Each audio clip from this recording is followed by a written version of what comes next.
sing myself. Now we are starting it. So you guys have missed out. I wanted to sing solo, but then I'm kidding. Thanks, choir. The reason why I asked us to sing this hymn is because I want us to reflect on this institution, the church, the body of Christ, this Catholic Church. In the Gospel that we have just heard from the book of Matthew, I found the first part, the conversation between Jesus and his disciples, very interesting and also very important for what Jesus is to say to them.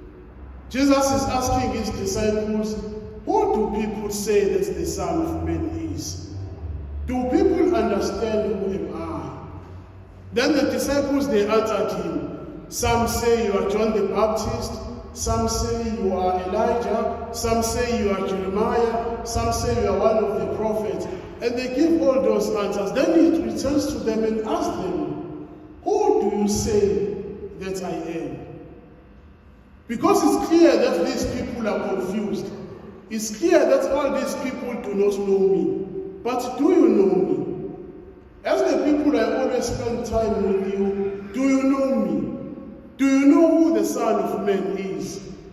Then Peter replied. What did Peter say?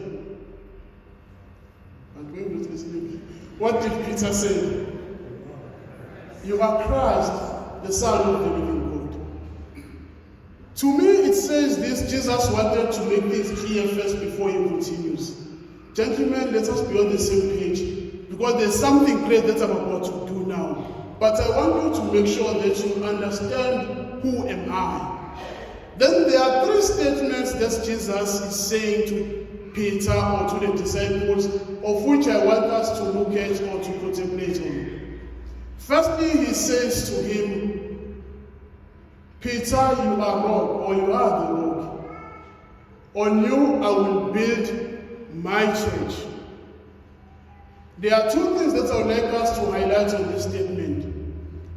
I, which means it is Jesus himself, referring to himself, being the first person. It doesn't say Jeremiah will start the church, Elijah will start the church, John the Baptist will start the church, or any of the prophets will start the church, but I will build this church.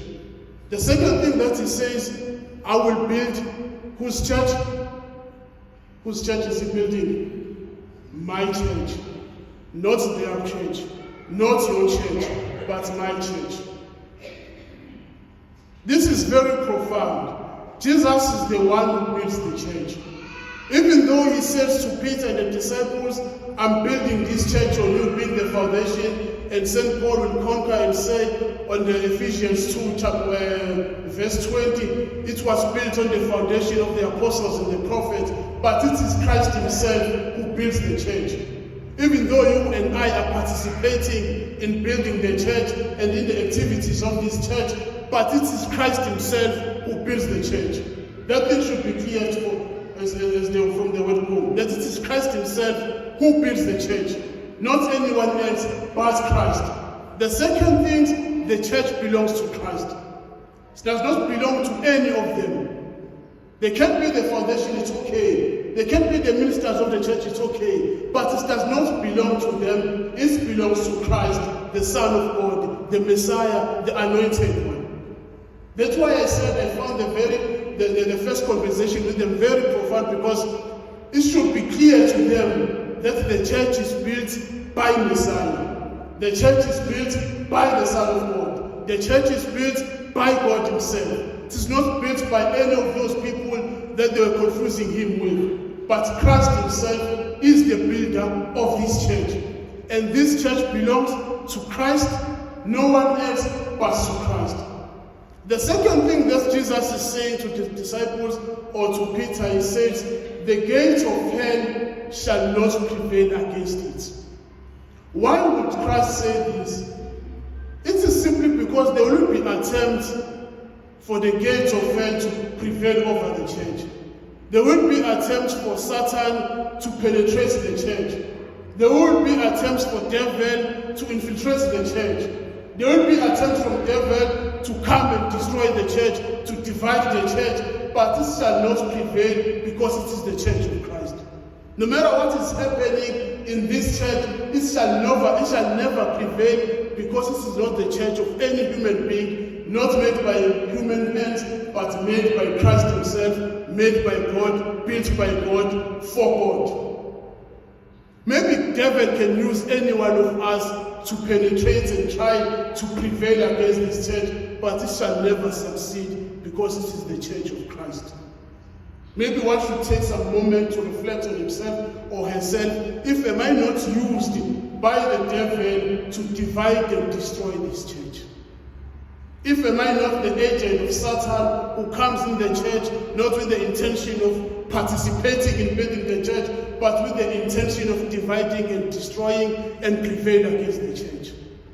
Maybe Satan can use one of us to come and destroy the church from within, but it shall never prevail, and all those attempts will never prevail because this is the church of Christ, built by Christ and built for himself, not for anyone else, but for himself.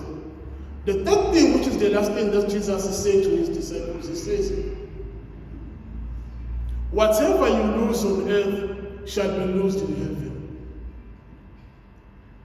And whatever you bind on earth shall be bound in heaven. After everything that Christ has done, after building the church, he's giving the church the authority over everything that exists on earth, and also the connection between the earth and the heaven, the church that exists here on earth and its participation in heaven. He's giving his church the authority over everything. That whatever we do, we should never ever underestimate or take for granted the authority over the church over everything that exists.